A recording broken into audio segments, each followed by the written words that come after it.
Bonjour, alors qu'il fait très froid sur le nord de la France, nous sommes sur l'île de Grande Canarie pour un nouvel essai. Et donc voici 5 choses à savoir pour briller en société à propos de cette nouvelle Ducati Multistrada 1260S.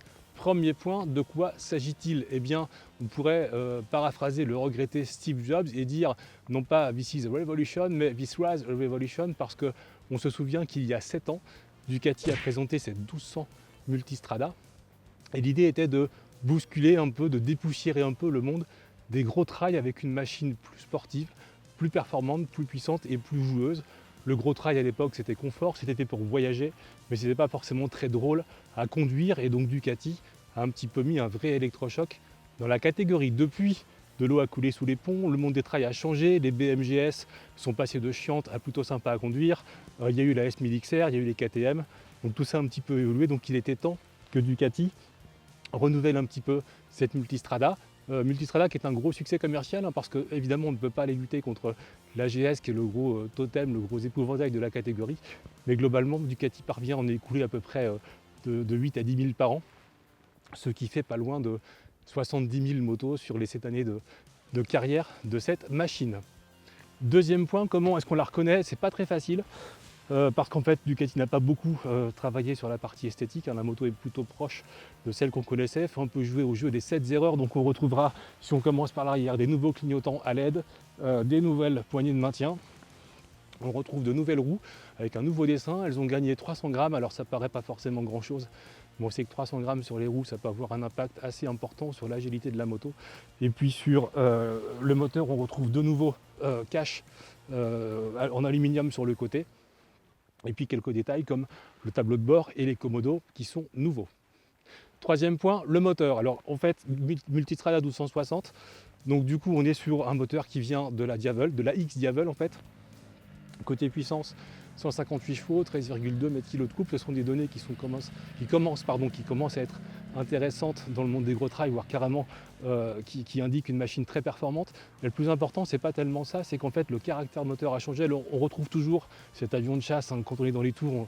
Pour info, si sur des itinéraires autorisés, sachez que la deuxième prend 150, qu'on monte à 190 en troisième, 210 en quatrième, et on appelle ça encore un trail, donc du coup c'est quand même de la haute performance, mais encore une fois c'est pas ça qui compte, c'est le couple disponible dans les régimes d'utilisation les plus courants. Sachez donc que 85% du couple est déjà disponible des 3500 tours, qu'à 5500 on a 18% de couple en plus que sur le modèle précédent, et qu'au-dessus de 4000 tours, eh bien c'est tout simplement la machine la plus coupleuse de sa catégorie. Sachant en plus que le moteur est très vif, on a roulé aujourd'hui, on a fait 250 km sur les petites routes de montagne des Canaries, en étant souvent en deuxième ou en troisième. En fait, il n'y a aucun problème pour ressortir de courbe, ça repart très fort dès les plus bas régimes, et puis quand l'espace s'ouvre un petit peu, se libère un peu, on a une machine qui est vraiment très performante.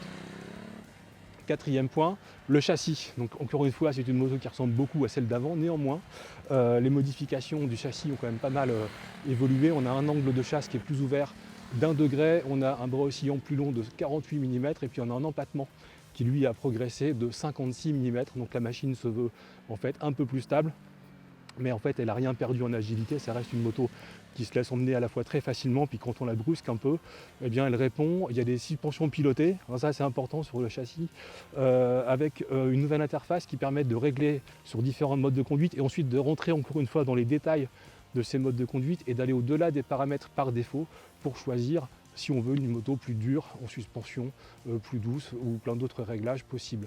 Alors sachez que ce qui est important à savoir, c'est qu'en fait la machine est très réactive au changement de réglage. Donc on peut avoir à la fois une moto très confortable, bien amortie, capable de vous emmener en vacances à deux avec des bagages. Il peut aussi avoir une moto plus dure, plus réactive, plus sportive, même si pour ma part j'aurais aimé un petit peu plus de sensations et de retour d'information du train avant, et puis un amortisseur arrière un peu plus accordé avec l'avant quand on roule fort sur le bitume dégradé.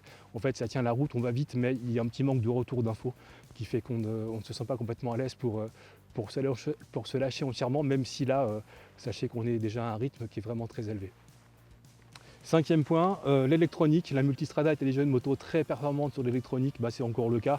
Donc on a globalement tout ce qu'on peut souhaiter sur ce genre de machine: régulateur de vitesse, plein de modes de conduite, poignée chauffante, suspension pilotée et j'en passe, nouveau capteur de TPMS.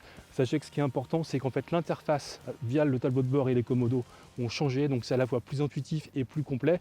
Et puis surtout, on est dans le monde de la technologie, donc la Multistrada, c'est un trail 2.0. En février, il y aura une application, vous pourrez suivre vos itinéraires et puis ça fera un peu office de télémétrie puisque vous aurez la prise d'angle que vous aurez pris dans les virages, les vitesses que vous aurez atteintes. On frôle un petit peu le monde de Big Brother, mais pour ceux qui sont fans de technologie et de partage d'expériences sur les réseaux sociaux, c'est évidemment un plus. Sachez que Ducati sera évidemment à l'écoute de ce que vous faites avec cette moto et puis vous rentrerez dans un monde où vous recevrez des points, des récompenses, des invitations dans le monde Ducati aux événements, visites de musées, Grand Prix et autres choses. Voici donc venu le moment de la question qui tue et je lève le doigt interrogateur. Comment cette Multistrada 1260 se repositionne dans l'échiquier des gros trails performants et en quoi ça constitue une vraie évolution par rapport à la 1200? Eh bien pour le savoir, je vous incite à lire les essais complets sur lerepairedesmotards.com.